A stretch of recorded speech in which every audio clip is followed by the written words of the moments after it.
میں یہ سمجھتا ہوں کہ سارے محب وطن ہیں، تو ان سب کو بیٹھ کے سوچنا چاہیے. اس وقت پاکستان شدید ترین معاشی ابتلی کی طرف جا رہا ہے، حالات کی طرف جا رہا ہے. تو اور یہ جو جتنے بھی سیاستدان ہیں ہمارے، میں مطلب میرے نظر میں یہ ایک بڑے منتخب ہیں، یا جس طرح کے لیے ہیں ہمارے ممبر ہیں، تو ان سب کو مل جل کے کوئی ایسا لائے عمل بنانا چاہیے جس سے یہ ملک مضبوط ہو اور آپس میں یکجہتی پیدا ہو، اور یہ ضدوں کو اور دشمنیوں کو پس پوش رکھنا چاہیے، اور صرف اپنے وطن کا سوچے. تو تب یہ حالات اس طرف جا سکتے ہیں، بہتری طرف. ادروائز اس طرح یہ ہم تقسیم ہوتے رہیں گے جیسے ہیں. اب ہم اسی سوال کے تناظر میں جو موجودہ نوجوان نسل ان سے سوال کرتے ہیں، ان کے اس تناظر میں کیا خیالات ہیں؟ جی السلام علیکم، میرا نام حسن جہانگیر ہے، یوتھ فیم صدر ہم ہے پاکستان جرمنی. میں اپنی بات ایک چھوٹے سے شعر سے سٹارٹ کرنا چاہتا ہوں. یقین ہو کہ نہ ہو بات یقین کی ہے، یقین ہو کہ نہ ہو بات یقین کی ہے، ہمارے جسم کی مٹی اسی زمین کی ہے. بات آپ نے امن کی ہے کہ امن تب تک حالات نہیں بدل سکتے جب ہم خود اپنے حالات نہ بدلیں. سب سے پہلے ہمیں اپنے آپ سے شروعات کرنی ہوگی. جب تک حالات کا بوجھ ہم بزرگوں پہ ڈالیں گے، یا فلاں آئے گا تو حالات بدلیں گے، فلاں محلے میں آگے پودے لگائے گا تو حالات بدلیں گے، ہم کیوں نہیں کر سکتے؟ ہمیں یہ سوچ خود سے لانی ہوگی. حالات دیکھو، اگر فلاں بندے نے پودا لگایا تو اس نے دے کے کہہ دیا یار اس نے لگایا ہم کیوں نہیں لگا سکتے. فلاں نے کسی غریب کو ریڑھ لگا کے دے دی، اس کے سوچے یار اس نے لگا دی ہم کیوں نہیں لگا کے دے سکتے. تو سب سے پہلے جو ہمیں اپنے اندر سے خود کو حالات سے لڑنے کے قابل بنانا ہوگا. تو اس کا بہتر حال یہی ہے، خود کو بدلیں، نہ کہ دوسروں پہ بوجھ ڈالنے کے فلاں کرے گا یا ہم کریں گے. شکریہ. اور اسی تناظر میں ہم طاہر چیمہ صاحب سے درخواست کرتے ہیں وہ بھی اپنے جو نوجوان نسل کے خیالات ہیں اس کے بارے میں کچھ. پاکستان کے جو حالات ہیں، کیا آپ کو لگتا ہے کہ ہمیں کسی لائے عمل کی ضرورت ہے؟ لائے عمل تو ہمارے پاس ہے، 73 قائم ہے. مسئلہ یہ ہے کہ اس لائے عمل پہ عمل کب ہوگا. Rule of law. آپ ملک چلا رہے ہیں، آپ کوئی تنظیم نہیں چلا رہے کہ آپ نے محبتیں بانٹنی ہیں. ملک ذمہ داریوں سے چلتے ہیں. جب ہر بندے کو اپنی ذمہ داری کا، رول آف لا کا، مطلب یہ نہیں کہ ایک ملک کا ایگزیکٹو ہے اس کے لیے قانون ہو رہا ہے اور ایک عام بندہ اس کے لیے قانون ہو رہا ہے. پاکستان میں سب کچھ ہے. جو ہم باتیں کر رہے ہیں کہ جی ہمیں ایسے کرنا چاہیے، ایسے کرنا، یہ سارا کچھ لکھا ہوا ہے. لیکن اصل پرابلم کیا ہے کہ بھائی ان چیزوں پہ عمل کیسے ہوگا، کون کروائے گا؟ ہم اپنے بڑوں سے بھی سنتے آئے ہیں اور اب ہم خود بھی دیکھ رہے ہیں کہ جس کی لاٹھی اس کی بھینس. یہی کچھ ہوتا آ رہا ہے اس ملک میں. کیا ابھی اس کے باوجود بھی ہمیں کوئی نیا لائے عمل بنانے کی ضرورت ہے؟ مجھے نہیں لگتا ایسا. ہمیں جو بنے بنائے آلریڈی ہمارے پاس سارے لائے عمل ہیں، ان پہ عمل کرنے کی ضرورت ہے. ہر بندہ جو گورنمنٹ کی کسی بھی پوسٹ پہ ہے، وہ بیوروکریٹ ہے، وہ سیاستدان ہے، وہ چاہے وہ کسی بھی ڈپارٹمنٹ میں چھوٹے گریڈ کا افسر ہے، ہر بندے کو اپنی ڈومین کا پتہ ہونا چاہیے. ہر بندے کو پتہ ہونا چاہیے کہ یہ میری لیمٹس ہیں، یہ میری گرینزے ہیں، مجھے اس میں رہ کے کام کرنا ہے. آپ محبتیں نہ بھی بانٹیں، اگر آپ صرف جو لائے عمل ہے، جو قانون ہے، جو رول آف لا ہے، اس پہ عمل کریں اور کوئی کروانے والا ہو تو محبتیں. جب آپ کسی کی باؤنڈریز کی، کسی کی لیمٹس کی، آپ کو پتا ہوگا کہ فلاں بندے کی یہ لیمٹس ہیں اور میں پاکستان کا اس پوزیشن پہ پاکستان کے کسی محکمے میں ہوں، آپ کو اپنی لیمٹس کا پتا ہو تو محبتیں خود ہی بڑھ جاتی ہیں. ہمارا المیہ یہ ہے کہ قانون لکھے تو ہیں لیکن اس پہ عمل ہوتی ہے، اور یہ ساری کتابی باتیں ہوتی ہیں اور کتابی ہی رہ جاتی ہیں. جی ہمیں ایسے کرنا چاہیے، ہمیں ویسے کرنا چاہیے، ہمیں ایک دوسرے کی، یہ سننے میں بڑی اچھی لگتی ہے باتیں، لیکن لیکن افسوس کے ساتھ کہ اس کا حقیقت کے ساتھ کوئی تعلق نہیں. آپ بیٹھ جائیں محمود صاحب، آپ بیٹھ جائیں، آپ جتنے مرضی اتنا پیاری پیاری باتیں کرتے جائیں، لیکن کیا اس کا حقیقت کے ساتھ کوئی تعلق ہے؟ کتابیں لکھ سکتے ہیں ان باتوں پہ، لیکن بھائی ملک ایسے نہیں چلتا ہے. ملک ایسے چلتے ہیں کہ جب آپ کو پتا ہو کہ آپ کے ساتھ زیادتی ہو رہی ہے، آپ کا رائٹ ہے، آپ تھانے جاتے ہوئے FIR کرواتے ہوئے آپ کو کسی کی سفارش کی ضرورت نہ ہو، آپ کو پتا ہو کہ آپ کی آواز سنی جائے گی. یہ چیزیں کیسے ہوں گی؟ یہ تب ہوں گی جب رول آف لا بے عمل ہوگا. ہمارے ملک میں پرائم منسٹر کا عہدہ ہے، پریزیڈنٹ کا عہدہ ہے، لیکن آپ اپنے دل پہ ہاتھ رکھ کے کیا یہ چیز کہہ سکتے ہیں کہ جو پرائم منسٹر ہوتا ہے، جو اس کی پاورز ہیں، جو پریزیڈنٹ کی پاورز ہیں، وہ واقعی اس کے پاس ہوتی ہیں؟ کس کو نہیں پتا کہ ملک یہ 47 سے کس طرح سے چل رہا ہے؟ کہ ابھی بھی ایسے ہی چلتا رہے گا، اور اگر ایسے ہی چلتا رہے گا تو آپ کتنی محبتیں بانٹ سکتے ہیں اس نظام کے ساتھ؟ اس کا صرف ایک ہی حل ہے، رول آف لا. اور ہم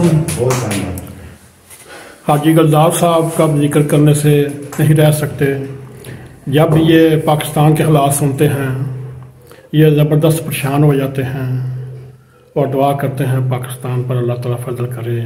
اس سلسلے میں ہم حاجی گلزار صاحب سے ان کے چند خیالات کے. جی بسم اللہ الرحمن. میرے تمام ساتھیوں نے بہت اچھا ویوز دیا ہے کہ پاکستان کیسے آگے جا سکتا ہے اور پاکستان میں کیا کیا پریشانیاں ہیں. میری جو چھٹی ہرس اور یہ میری ناقص ہرس جو ہے نا، وہ میری ناقص عقل یہ کہتی ہے کہ اگر ہم لوگ عدل کے اوپر کھڑے ہو جائیں تو میں کہتا ہوں کہ ہمیں کوئی روک نہیں سکتا. عدل کے ساتھ ایسا کریں کہ آپ کو پتا ہو کہ یہ کپ خالی ہے، یہ کپ خالی ہے. اگر کپ بھرا ہوا ہے تو اس بھرا ہوا کپ ہے. اس کو یہ نہ کہیں کہ یہ کپ تھا لیکن اس کو میں دیکھے کہ خالی تھا تو خالی تھا، بھرا ہوا تھا تو بھرا ہوا تھا. آپ اس چیز کے اوپر تعین کر لیں تو ہمیں ہماری ترقی کوئی بندہ نہیں روک سکتا. شکریہ. آخر میں ہم شوکت صاحب بٹ صاحب سے بھی ان کے خیالات سننے چاہتے ہیں.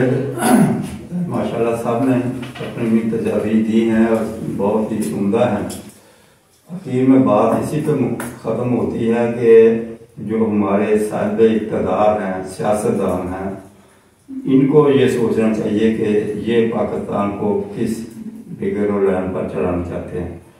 جب تک ہم سب مل کر پاکستان کے درخت کی آبیاری نہیں کریں گے اور اس کی بنیاد یہ ہے کہ جمہوریت میں انتخابات جو ہیں وہ منصفانہ ہوں اور پھر آئین اور عدل و انصاف قانون کی حکمرانی جو ہے یہی ہمیں صحیح سمت کی طرف لے جا سکتی ہے.